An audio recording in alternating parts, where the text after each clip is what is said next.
Hello, I'm Dr. Jody Reed. In this series, we explore the brain, behavior, and mental health. In this lecture, we will examine the mesolimbic dopamine pathway in greater detail. This pathway plays a central role in motivation, reward, emotional processing, and reinforcement learning. It is also one of the most important pathways involved in psychosis, addiction, and the effects of many psychiatric medications. In addition to dopamine, this pathway is influenced by other neurotransmitters, including glutamate and GABA, which help regulate its activity. As shown here with yellow dots, the mesolimbic pathway begins in the ventral tegmental area, located in the midbrain. The second yellow dot marks the nucleus accumbens, which is part of the ventral striatum within the limbic system. A black line connects these 2 points, representing dopaminergic neurons projecting from the ventral tegmental area to the nucleus accumbens. This projection forms the core of the mesolimbic pathway.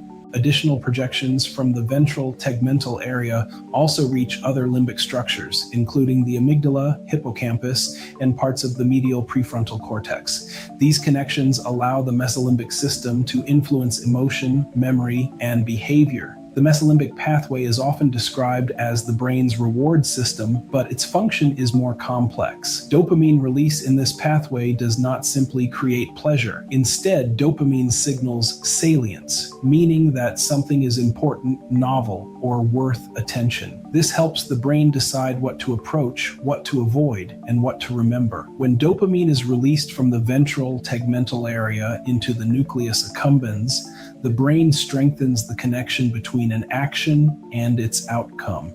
This process is essential for learning, motivation, and reinforcement. Although this pathway is called dopaminergic, dopamine neurons do not act alone. Activity in the ventral tegmental area is regulated by both glutamate and GABA.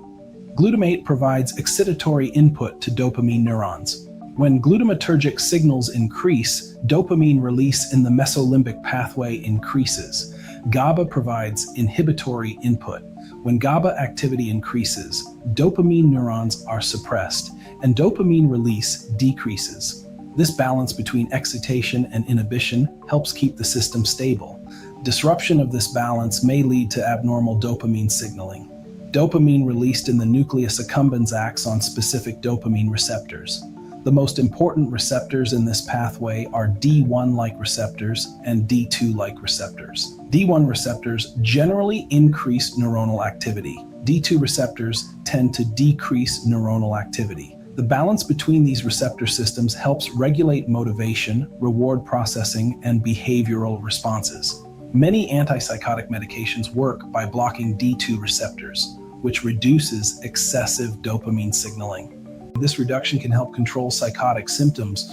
When dopamine activity in the mesolimbic pathway becomes excessive, the black connecting line can be shown thicker. This represents increased dopamine transmission from the ventral tegmental area to the nucleus accumbens. Excess dopamine signaling in this pathway has been associated with the positive symptoms of psychosis, including hallucinations, delusions, and disorganized thinking. One theory suggests that excessive dopamine causes the brain to assign importance to stimuli that are not actually significant. This process is sometimes called aberrant salience. As a result, the brain may interpret ordinary experiences as meaningful, threatening, or highly relevant. Antipsychotic medications reduce dopamine signaling primarily by blocking D2 receptors. By decreasing dopamine activity in the mesolimbic pathway, these medications reduce positive symptoms of psychosis. However, because dopamine receptors exist in other pathways as well, these medications may also affect movement, cognition, and hormonal regulation. This is why understanding the individual dopamine pathways is important.